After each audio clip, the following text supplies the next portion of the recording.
Pukul 6 waktu Indonesia Tengah, Radio Republik Indonesia ND menghadirkan Warta Berita. Selamat pagi pendengar, kembali Anda mendengarkan Warta Berita Daerah untuk edisi hari ini Sabtu 19 Oktober 2024 dengan Sari Berita. Pelaksanaan seleksi CPNS di Kabupaten ND ditunda, peserta kecewa.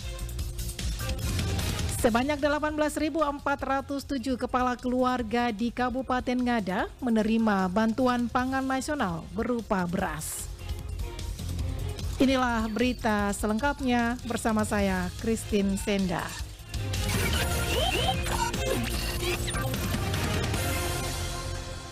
Pelaksanaan seleksi tes CPNS di titik lokasi mandiri BKN di ND ditunda pelaksanaannya, para peserta merasa kecewa.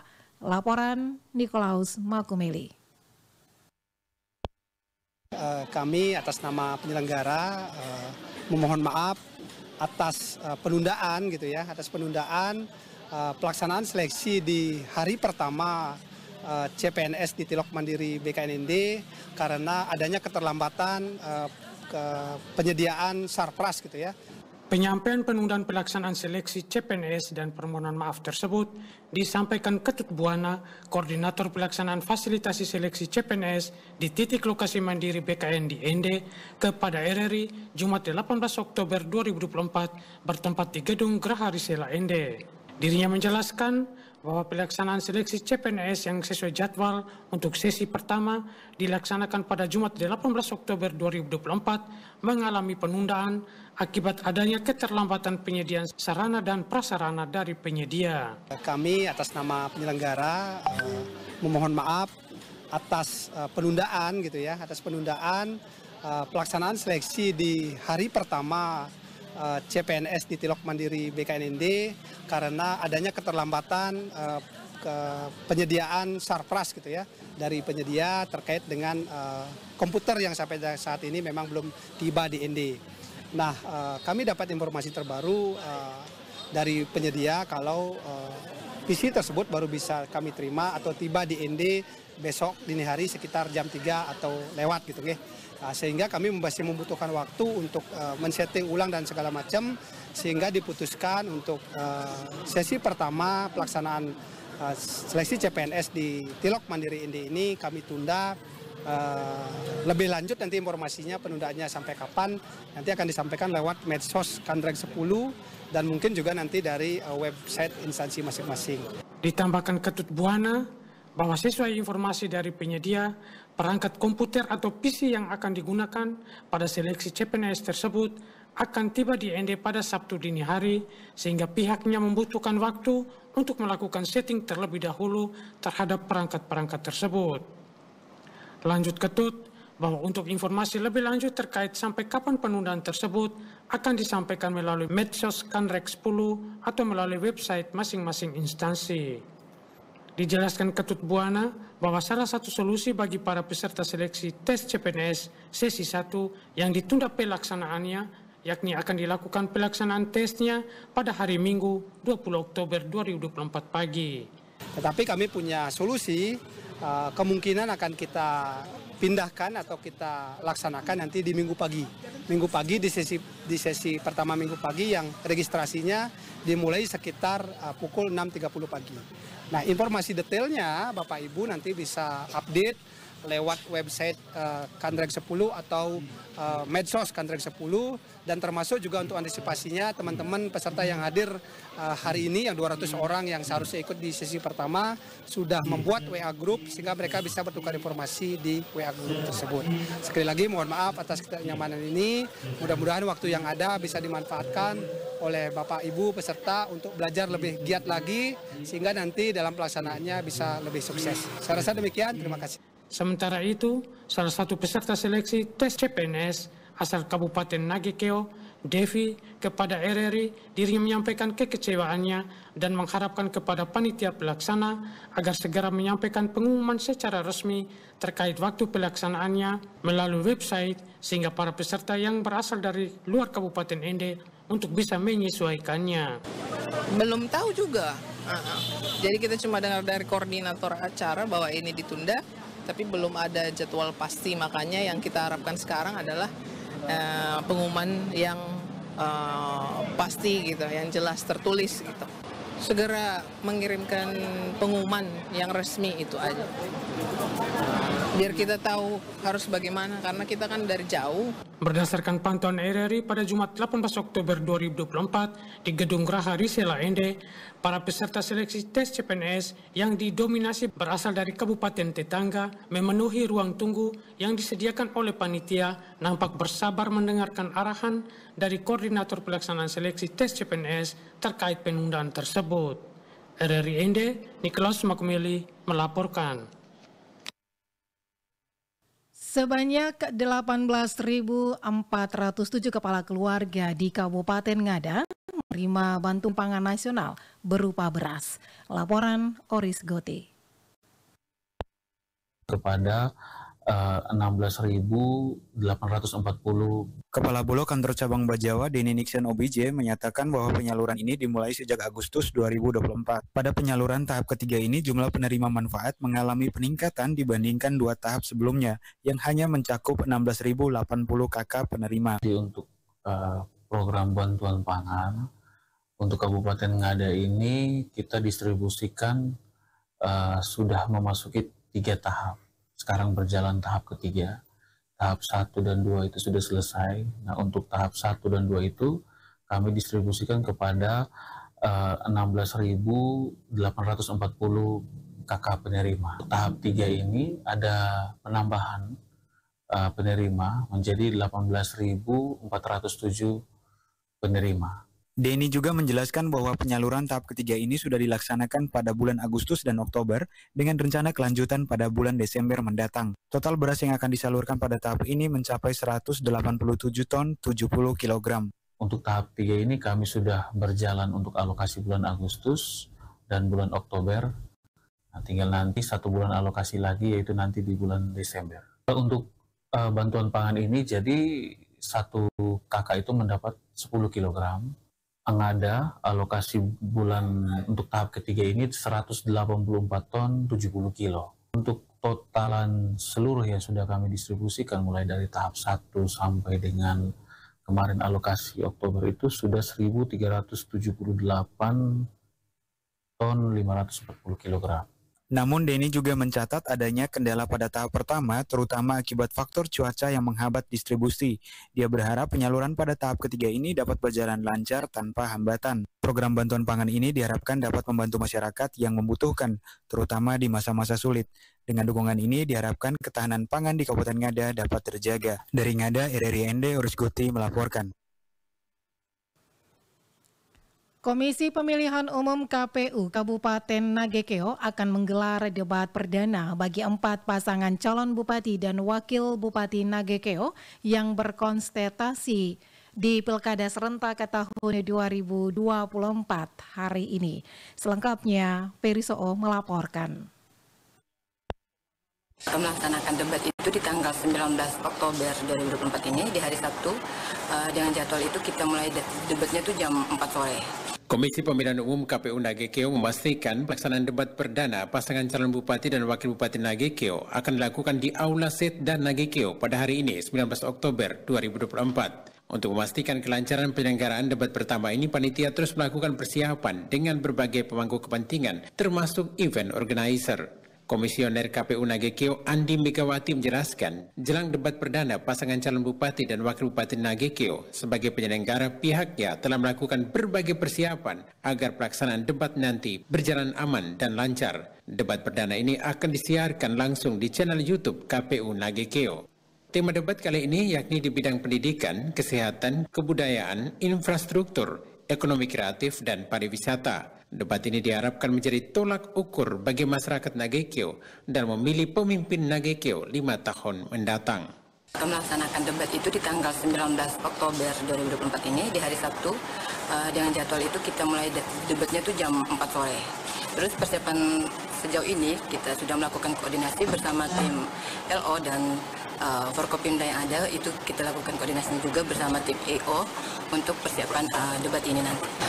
Tema debat itu yaitu pendidikan, kesehatan, kesejahteraan sosial, kebudayaan, infrastruktur, ekonomi kerakyatan, dan pariwisata.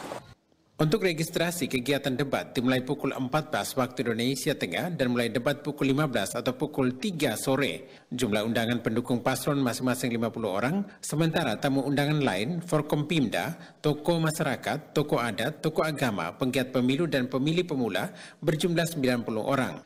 Undangan pendukung paslon dan undangan lainnya wajib mengenakan tanda pengenal. RRI ND, Ferry Soo melaporkan.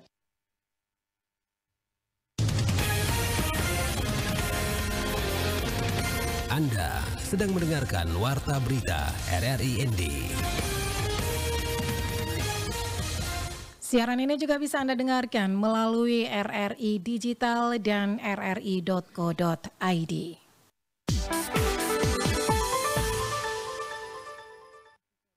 Masyarakat di sekitar Gunung Api Iya dihimbau untuk waspada, mengingat kenaikan status Gunung Iya naik menjadi status waspada.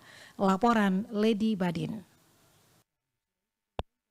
Status Gunung Iya di Kabupaten ND kini naik menjadi waspada. Kepala Pos Pengamatan Gunung Api Iya Amrin menghimbau masyarakat yang berada di sekitar kawasan Gunung Api Iya untuk tetap waspada dan mematuhi semua arahan yang telah diberikan. Amrin menegaskan bahwa masyarakat dilarang untuk beraktivitas dalam radius 2 km dari puncak kawah demi menjaga keselamatan. Dari kami Pos Pemantauan Gunung Api Iya, Pusat Vulkanologi dan Mitigasi Bencana Geologi menghimbau pada warga masyarakat Kota ND, terkhusus warga yang berada di bawah kaki Gunung Iya, warga Rate, Popanda dan sekitarnya, harap selalu memantau atau mengikuti informasi-informasi atau arahan yang kami berikan, jangan sampai mudah termakan oleh berita-berita hoax. Harap informasi yang didengar atau diikuti informasi yang bersumber dari Pusat Vulkanologi dan Mitigasi Bencana Geologi, dalam hal ini Pos Pemantauan Gunung Api Iya. Menurutnya, meskipun status Gunung Iya meningkat, ia juga mengingatkan masyarakat untuk tidak panik dan terus memantau informasi resmi dari Pos Pengamatan Gunung Api Iya serta pemerintah daerah Kabupaten ND. Dirinya berharap masyarakat juga menghindari informasi-informasi yang tidak dapat dipertanggungjawabkan dan tetap waspada, serta masyarakat diharapkan tidak panik menghadapi situasi kenaikan status tersebut. RRI ND, Lady Badin melaporkan.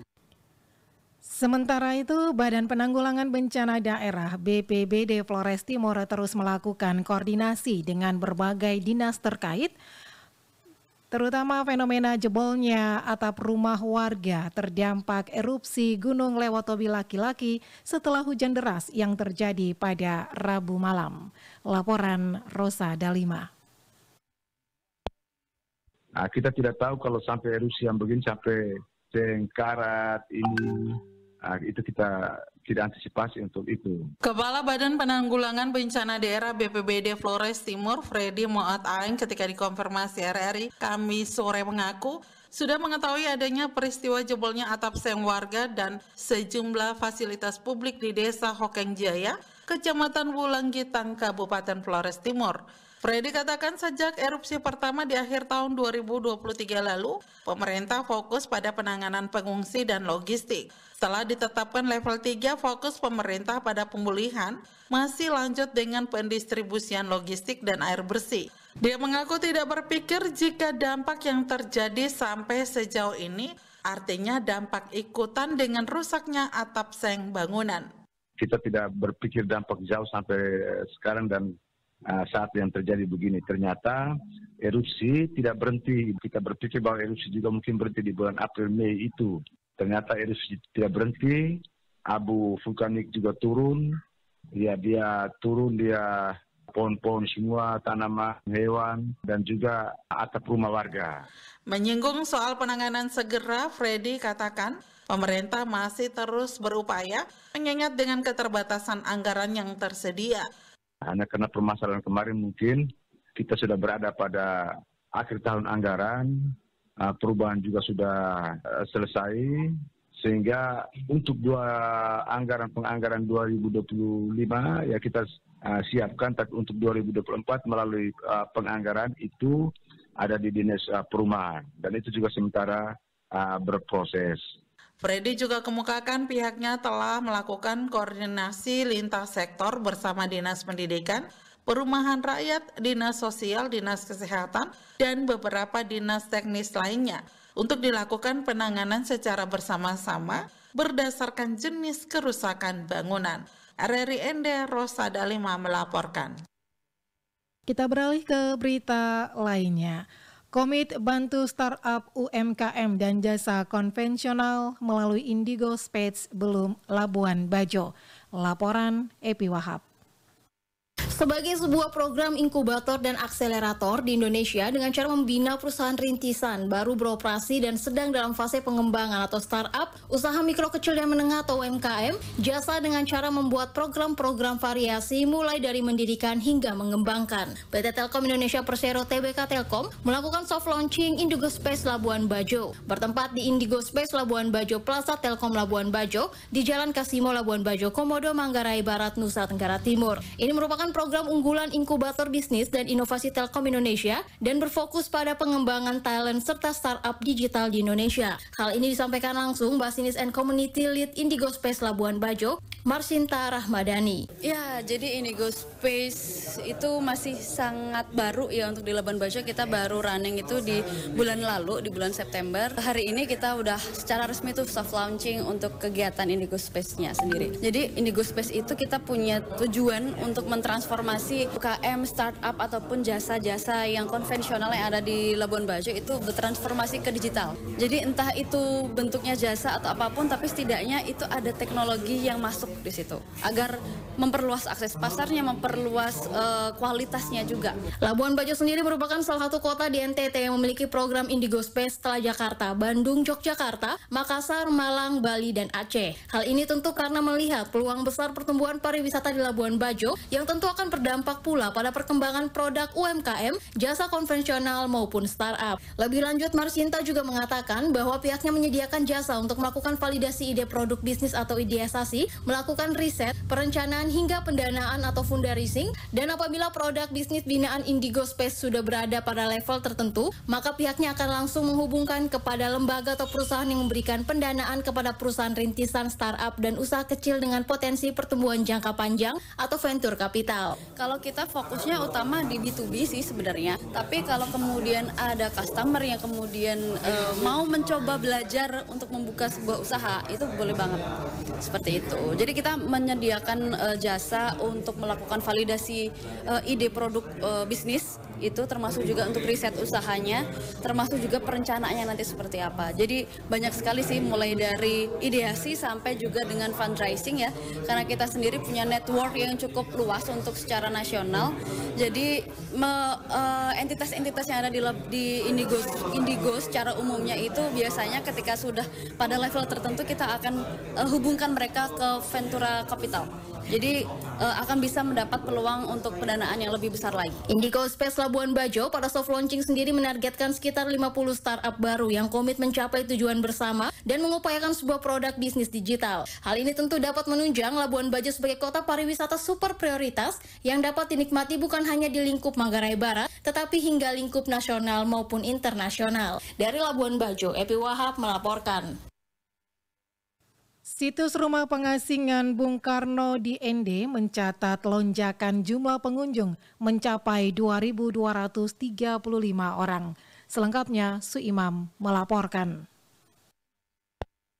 Juru kunci Rumah Pengasingan Bung Karno ND, Safrudin, Jumat 18 Oktober 2024 mengatakan dari Januari hingga pertengahan Oktober 2024 sebanyak 2.235 orang telah mengunjungi situs ini. Angka tersebut menunjukkan peningkatan signifikan jika dibanding dengan periode yang sama pada tahun sebelumnya. Dijelaskan, peningkatan jumlah pengunjung mencerminkan minat yang semakin besar terhadap perjalanan sejarah Bung Karno selama masa pengasingan di ND.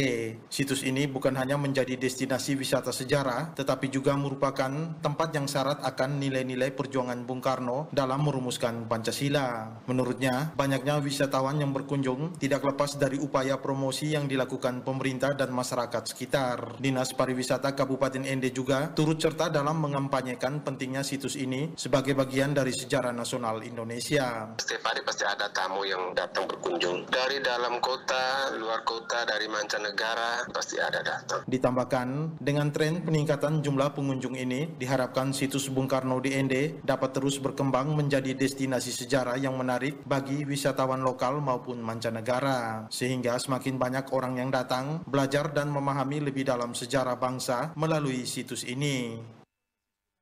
Laporan dari Suimam sekaligus menutup Warta Berita Daerah pagi ini. Mewakili seluruh kerabat kerja yang bertugas, saya Christine Senda. Selamat pagi.